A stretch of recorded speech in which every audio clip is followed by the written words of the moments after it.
पंडित जी, जैसे कि हम विस्तार से चीजें समझ रहे हैं, आपने बताया पहले पहर में स्वास्थ्य से अगर जुड़ी कोई समस्या है तो उसका निदान होगा, दूसरे पहर में धन और संपत्ति की। अब तीसरे पहर पर हम जाएं उससे पहले आप ये भी बता रहे थे कि दही का इस्तेमाल, दही चढ़ाइए, शहद चढ़ाइए, तो हर पहर के हिसाब से चढ़ावा भी भगवान को अलग अलग चढ़ेगा और उसका क्या अपना महत्व होगा? देखिए, शिवलिंग पर जो अलग अलग चीजें चढ़ाई जाती हैं, पहर की पूजा के अलावा, 4 पहर की पूजा के अलावा भी अलग अलग मनोकामनाओं के लिए शिवलिंग पर अलग अलग चीजें चढ़ती हैं। जैसे बेलपत्र चढ़ता है, शहद चढ़ता है, घी का प्रयोग किया जाता है, पंचामृत चढ़ाया जाता है, और जो तमाम अलग अलग चीजें शिवलिंग पर चढ़ाई जाती हैं उनसे आपकी मनोकामना पूरी होती है। भगवान शिव को जब शिवलिंग पर हम अलग अलग चीजें चढ़ाते हैं तो उसकी एक प्रक्रिया होती है, एक विशिष्ट प्रक्रिया भी होती है, जिसे हम कहते हैं रुद्राभिषेक। जब आप रुद्राभिषेक करते हैं शिव जी का रुद्राष्टाध्यायी के मंत्रों के साथ, तो उसको हम उसमें जो चीजें चढ़ाते हैं उनका बड़ा विशेष महत्व है। जैसे ये कहा जाता है कि संतान की प्राप्ति के लिए घी अर्पित करिए, आयु की रक्षा के लिए गन्ने का रस या दूध अर्पित करिए, बुद्धि बढ़ाने के लिए दूध में शक्कर मिलाकर वो शिवलिंग पर अर्पित करिए।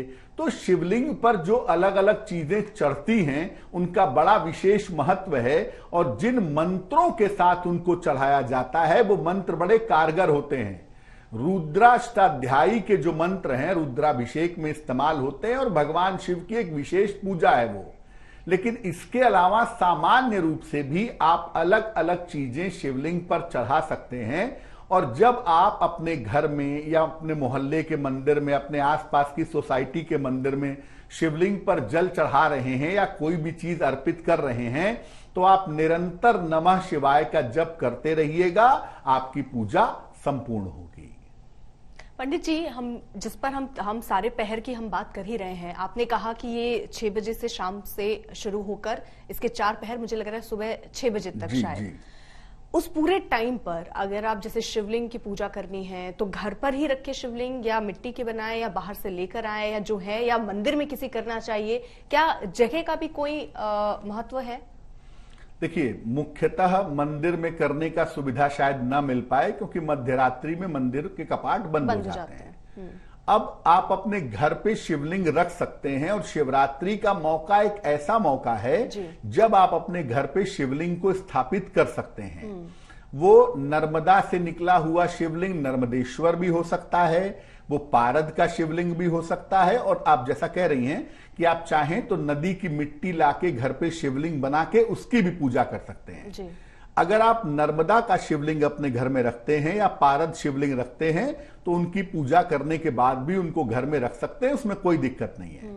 लेकिन जब आप नदी की मिट्टी का शिवलिंग बनाते हैं, जिसको हम पार्थिव शिवलिंग कहते हैं, तो ऐसे शिवलिंग को पूजा के बाद जल में विसर्जित कर दिया जाता है। तो अगर आप जिस भी तरह की आपकी अवेलेबिलिटी हो, सुविधा हो, उस तरह की शिवलिंग की आप पूजा कर सकते हैं। बेहतर ये होगा कि आप महाशिवरात्रि पर एक शिवलिंग ला करके अपने घर में स्थापित कर लें। तो इसके लिए भी कोई तरीका होता है, या कैसे भी कोई भी शिवलिंग लाके उसकी पूजा की जा सकती है उसी आस्था के साथ? इसके कोई नियम? देखिए, शिवलिंग जो आप घर में रखेंगे वो 6 इंच से ज्यादा बड़ा नहीं होगा, पहली बात। दूसरी बात, वो नर्मदा से निकला हुआ शिवलिंग हो सकता है, वो पारद शिवलिंग हो सकता है, स्फटिक का शिवलिंग हो सकता है, या पत्थर का भी हो सकता है, लेकिन बहुत बड़ा नहीं होगा। अगर आप महाशिवरात्रि के अलावा अन्य दिन शिवलिंग लाते हैं तो आपको थोड़ा मुहूर्त वगैरह देखना होगा, आपको तिथि वगैरह का विचार करना पड़ेगा।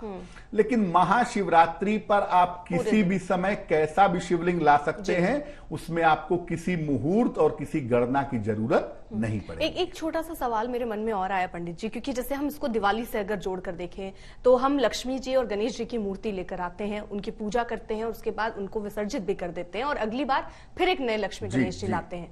आज आपने बताया कि शिवरात्रि के दिन हम शिवलिंग ला सकते हैं, उनकी पूजा कर सकते हैं।